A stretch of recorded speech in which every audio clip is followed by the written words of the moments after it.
आठ शिव मंदिर और माथामठ दर्शन और खूब सुंदर भोग प्रसाद पेয়েছি আমরা এই দিন। তো এই নিয়েই আজকের পুরো গল্পটা তোমরা দেখতে থাকো, কারণ অনেক কিছু দেখার আছে, অনেক কিছু পাওয়ার আছে আর খুব সুন্দর প্রসাদ পেয়েছি আমরা। তো ভিডিওটা দেখার অনুরোধ রইল সবার কাছে। এই দেখো, এই সময় কিন্তু রথের সময় উড়িষ্যায় কিন্তু বিয়ের সিজন, হ্যাঁ বিয়ে হয় এখানে অনেক। তো আমরা 108 শিব মন্দিরে চলে এসেছি, এখানে আগে কখনো যাইনি, খুব ভালো লাগলো। দেখো আস্তে আস্তে আমরা এগিয়ে চলেছি মন্দিরের দরজার দিকে, আর সামনেই দেখো নন্দী মহারাজ কি সুন্দর করে বসে রয়েছে, বেশ ভালো লাগছে, বেশ বড় নন্দী মহারাজের মূর্তি। আর দেখো মন্দিরে ঢুকতেই দেখছি যে এখানেই একটা বিয়ের অনুষ্ঠান চলছে, বেশ সুন্দর বিয়ের আসর, পরিবার মিলেই কিন্তু এখানে বিয়ে দিচ্ছে ছেলে মেয়েকে। তো যাই হোক, বেশ সুন্দর একটা পরিবেশ, বেশ বিয়ে বাড়ির একটা ফিলিংস, বেশ ভালোই লাগলো। দেখো ফটোগ্রাফার সিনেমাটোগ্রাফাররাও রয়েছে, তারা তাদের কাজ করছে, বেশ একটা অন্যরকম ফিলিংস হলো। তো খানিকক্ষণ আমরা এখানে দাঁড়িয়ে বিয়েটাই দেখলাম, দেখার পর আস্তে আস্তে এগিয়ে চললাম মন্দিরের ভেতরে। তো যতই ভেতরে যাচ্ছি ততই আরও ঠাকুরের অনেক মন্দিরের দর্শন হলো এবং অনেক মূর্তি রাখা মানে চারিদিকে সাজানো। তো যাই হোক, এইভাবেই দেখতে দেখতে আমরা এগিয়ে চললাম। দেখো কি সুন্দর রাম সীতার মূর্তি।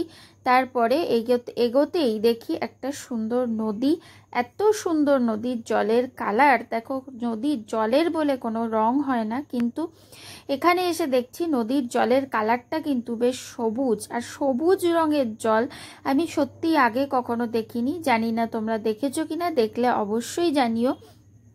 বেশ সুন্দর পরিবেশ, এই নদীর ধারেই কিন্তু মন্দিরটা, এমন সুন্দর নদীর জলের রং আমি সত্যি আগে দেখিনি, তোমরাও দেখো, আমারও ভীষণ ভালো লেগেছে।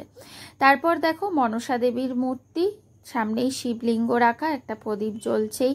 তারপর আমরা আস্তে আস্তে এগোলাম, দেখো গণপতি বাপ্পার মন্দির। তারপরে খানিকটা এগোতেই দেখছি এই যে জগন্নাথ বলরাম সুভদ্রা মহারানীর মন্দির, তারপরেই এই যে 108 শিবলিঙ্গের দর্শন। দেখো দরজায় কিরকম মুখটা, আর দরজাটা কিন্তু খুব ছোট, মানে ঢুকতে একটু অসুবিধা হচ্ছিল ভিড়ের কারণে। তারপর দেখো এখানে পরপর শিবলিঙ্গ সব রাখা, সত্যিই খুব সুন্দর লেগেছে। এমন দর্শন আমার আগে কখনো হয়নি, তোমরাও দর্শন করো। প্রত্যেক শিবলিঙ্গের কিন্তু আলাদা আলাদা নাম আছে, প্রত্যেকের কিন্তু গঠনও আলাদা, প্রত্যেকের কিন্তু আলাদা আলাদা রূপ, সত্যিই ঠিকভাবে দেখলে সেটা বোঝা যাবে। দেখো সাদা রঙের শিবলিঙ্গও কিন্তু এখানে আছে, এবং প্রত্যেকটা শিবলিঙ্গের গঠন কিন্তু একেবারেই আলাদা। অনেকের আবার পিছনে যে নাগরাজ রয়েছে তাদের কিন্তু গঠনও আলাদা। আর প্রত্যেক শিবলিঙ্গের মাথায় দেখো অনেকেই দক্ষিণা দিয়ে পুজো দিয়ে গেছে, এখানেই কিন্তু অনেকে জল ঢালে বাবার মাথায়।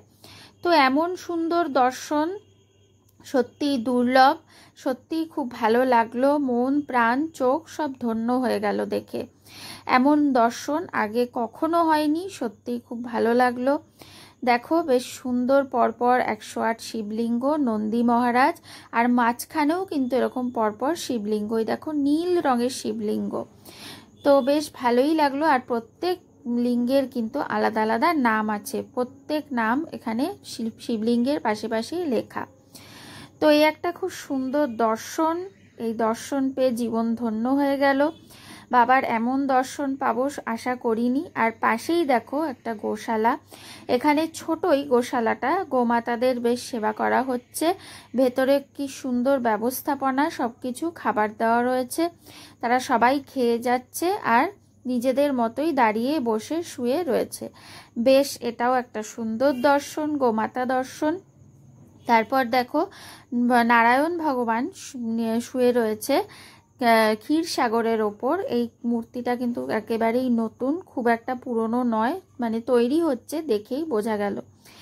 তো যাই হোক, আর দেয়ালে দেখো এই দেখো সব চিত্রপটগুলো এখনো আঁকা চলছে, আর অনেক হয়েও গেছে, অনেকগুলো মূর্তি, অনেকগুলো আঁকা কমপ্লিট।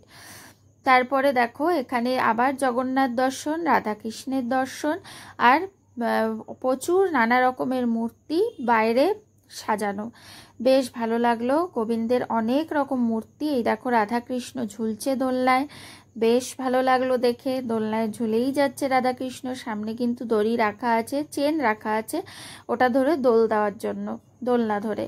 তারপরেই দেখো এমন প্রসাদ পেলাম, বিয়েবাড়ি উপলক্ষে এই প্রসাদের আয়োজন, যারা বাড়ির লোক তারাই এই আয়োজন করেছে মন্দিরেই ভক্তদের জন্য। সত্যি অদ্ভুত স্বাদ, আর এরকম অদ্ভুতভাবে যে প্রসাদ পেয়ে যাব সেটা কিন্তু ভাবিনি। আমরা সবাই মিলে এখানে প্রসাদ খেলাম, আর 1 বোতল করে জল কিন্তু সবাইকেই দিচ্ছে খাওয়ার জন্য। তো আমরা এখানে সবাই প্রসাদ খেয়ে জল খেয়ে বেশ পেটটা সুন্দর ভরে গেল। যদিও আমরা দুপুরে খাওয়া দাওয়া করেই বেরিয়েছি, তারপরেও প্রসাদ পেলে কি আর ছাড়া যায় বলো। তারপর খানিকক্ষণ দাঁড়িয়ে আবার আমরা বিয়ে দেখলাম। এই দেখো শুভদৃষ্টি হচ্ছে। ওদের বিয়ের নিয়মটা কিন্তু আমাদের বিয়ের নিয়মের থেকে খুব একটা আলাদা নয়, প্রায় একই রকম। জানি না আরও কিছু আলাদা আছে কি না, বেশিক্ষণ তো দাঁড়াতে পারিনি, কারণ আমাদের যেতে হবে মাথামঠ। আর দেখো 108 শিবলিঙ্গ মন্দিরের বাইরেই বেশ সুন্দর বাবার বিশাল বড় একটা মূর্তি, আর পেছনের আকাশটা কিন্তু খুব সুন্দর লাগছে। তারপরেই এখান থেকে বেরিয়ে আমরা চললাম মাথা মঠের উদ্দেশ্যে, যেটার আরেক নাম হচ্ছে নববৃন্দাবন। এই মাথা মঠে কিন্তু আগেও অনেকবার গেছি আমরা সবাই গেছি, আমি একা নই, সবাই মিলেই গেছি। কিন্তু লাস্ট গেছি কিন্তু সেই অনেক আগে, করোনারও অনেক আগে, তখন ছেলে আমার অনেকটাই ছোট। আর এবার যাচ্ছি, বেশ অনেক বছর হয়ে গেছে মাঝখানে। তো আমাদেরকে টোটো খানিকটা দূরেই নামিয়ে দিল, খুব বেশি দূরে নয়। তারপরে আমরা হেঁটে ভেতরে ঢুকলাম। ঢুকতেই দেখো গণপতি বাপ্পার দর্শন, তারপরে খুব সুন্দর জগন্নাথের সোনাবেশের দর্শন। সোনাবেশে সেজে জগন্নাথ এখানে দাঁড়িয়ে আছেন, সত্যি খুব সুন্দর লাগলো। তারপরে একে একে পরপর দেখো শনি মহারাজের দর্শন, পরপর এরকম প্রচুর মূর্তি দিয়ে পুরো মন্দিরটা সাজানো। আর এটা হচ্ছে মেন মন্দির। এই মন্দিরটা আমি লাস্ট যখন গেছি তখন কিন্তু একেবারেই অন্যরকম ছিল, আর এবার একেবারেই বদলে গেছে। তো যাই হোক, সব কিছুই নতুন হয়েছে, নতুনভাবে সবই সাজানো হয়েছে, ভালোই লেগেছে, খুব সুন্দর। তারপর বাইরে বেরিয়েই দেখো আমরা দেখছি ভগবানের বিশ্বরূপ দর্শন দিচ্ছেন অর্জুনকে মাতা সরস্বতী। পরপর এরকম প্রচুর মূর্তি সাজানো, চারিদিকে হাঁটতে হাঁটতে হাঁটতে হাঁটতে দেখতে হবে। তারপর দেখো মহাপ্রভুর মূর্তি, মহাপ্রভু 2 হাত তুলে দাঁড়িয়ে আছেন, অনেক সুন্দর, মানে দেখে মন ভরে গেল মহাপ্রভুর এমন মূর্তি। তারপরে দেখো পরপর এখানে সব পশু পাখি, তার মাঝখানেই রাধাকৃষ্ণ বসে আছেন, রাধা মাধব বসে বসে রাধারানীর চরণের সেবা করছেন। তারপরে এই যে ময়ূর, পরপর এরকম দেখো। তারপরেই দেখলাম হচ্ছে বজরংবলীর মূর্তি। বজরংবলীর কিন্তু বিশাল মূর্তি আছে এখানে। এই মূর্তিটা হচ্ছে, দেখো আমি কিন্তু সাথে সাথে ভয়েস দিচ্ছি, কিন্তু বুঝতে পারছি না যে এখানে কি আছে, তাই আমি দেখেই বলতে পারবো, ভুলে গেছি। এই দেখো রাধা কৃষ্ণের মূর্তি। রাধা কৃষ্ণের মূর্তিটা কিন্তু সত্যিই খুব সুন্দর, বেশ সুন্দর। পরপর পরপর দর্শন করছি আর ভিডিও করেই যাচ্ছি। তো দেখো তারপরেই হচ্ছে গৌর নিতাই 2 হাত তুলে দাঁড়িয়ে আছেন, বেশ সুন্দর। কিন্তু এগুলো কিন্তু আমি আগেও দেখেছি। তো যাই হোক, এই দেখো বজরংবলীর মূর্তি, বজরংবলী 2 হাত তুলে কীর্তন করছেন, 2 হাতে তার বাজনা, আর সামনেই রামচন্দ্র দাঁড়িয়ে আছেন তার দিকে তাকিয়ে, আর বজরংবলীও প্রভুর দিকে তাকিয়ে আছেন। তারপরেই দেখো এই মন্দিরে রাধা কৃষ্ণ কিন্তু ঝুলনে দুলছে। এই মন্দিরটা একটু পুরনো হয়ে গেছে, অনেক দিন আগের, এখন আর সেই নতুনত্বটা নেই। কাচের বাইরের থেকে, কাচ দিয়ে ঘেরা, কাচের বাইরের থেকেই ভেতরটা দর্শন করতে হবে। একটু পুরনো হয়ে গেছে, তাই একটু অন্যরকম, কিন্তু নতুন অবস্থাও কিন্তু আমরা দেখেছি, বেশ সুন্দর লাগছিল দেখতে। এখন একটু পুরনো হয়ে গেছে। তো যাই হোক, ভগবান তো সব জায়গায় সুন্দর, সব অবস্থাতেই ভগবান সুন্দর। তো তারপরে দেখো এখান থেকে এই রাধা মাধবের দর্শন করেই পাশেই একটা কুঞ্জবন সাজানো। এখানে দেখো সোজা উল্টো দিকে রাধাকৃষ্ণ কিন্তু বসে আছে, চারিদিকে পশু পাখি, আর সোজা উল্টো দিকে ওই দেখো রাধাকৃষ্ণ কুঞ্জের মাঝে বসে আছে, বেশ সুন্দর দর্শন। রাধাকৃষ্ণের 2 পাশে ময়ূর, তারপরে নৃসিংহদেব লক্ষ্মী দেবীকে কোলে নিয়ে বসে আছেন।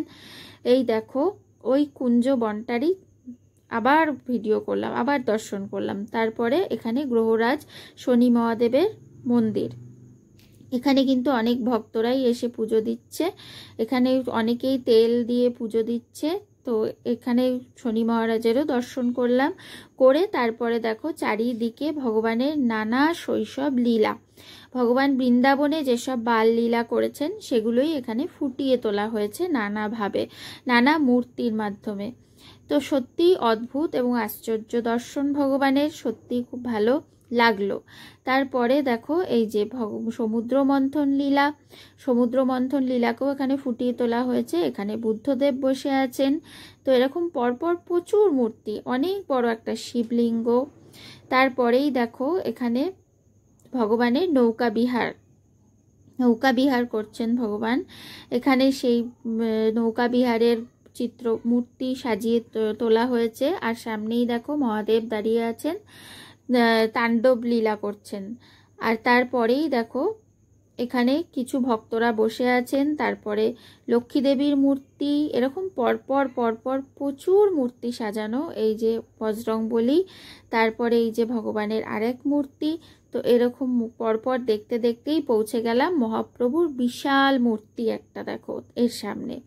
এটা কিন্তু নতুন, এই মহাপ্রভুর মূর্তি কিন্তু আগে দেখিনি, এবারই প্রথম দেখলাম, খুব ভালো লাগলো। তো চারিদিকে নানান এরকম কারুকার্য মূর্তি সৌন্দর্যে ভরা, চারিদিকে বিভিন্ন দেবদেবীরা বসে আছেন। আর এই দেখো মহাপ্রভুর এই মূর্তিটি কিন্তু বহু আগেও দেখেছি বহুবার। এই দেখো মহাপ্রভু এখানে পুরো শুয়ে রয়েছেন একদম ভক্তিতে বিলীন হয়ে। তারপরে এই করেই দেখেই আমরা সোজা চলে এলাম সমুদ্রের পাড়ে, এসে আইসক্রিম খেলাম, খেয়ে দিয়ে খানিকক্ষণ সমুদ্রের পাড়ে রাস্তার ওপরেই সমুদ্রের ধারে বসলাম, বসে তারপর চলে গেলাম সোজা সমুদ্রের একেবারে সামনে। তো রাতের সমুদ্র দেখতে বেশ ভালোই লাগে। আর পুরীর সমুদ্রের নির্জনতা সত্যিই খুব সুন্দর, যদিও খুব একটা নির্জন নয়, চারিদিকে লোকজন প্রচুর ছিল, তাহলেও খানিকটা ফাঁকা হয়ে এসছিল, একটু রাত হয়ে এসছে, বেশ ভালোই লাগলো সমুদ্র দেখতে। তোমাদের কার কার ভালো লাগে পুরীর সমুদ্র দেখতে অবশ্যই জানিও, আমার তো খুব ভালো লাগে। তারপরেই আমরা হোটেলে ফিরে এসে সবাই মিলে একসাথে চা বিস্কুট খাচ্ছি। এই দেখো চা বিস্কুট খাচ্ছি, চা করলাম, সবাইকে চা দিলাম, সবাই মিলে চা খেলাম। তো ভিডিওটা এখানেই শেষ করলাম। রাধে রাধে, টাটা।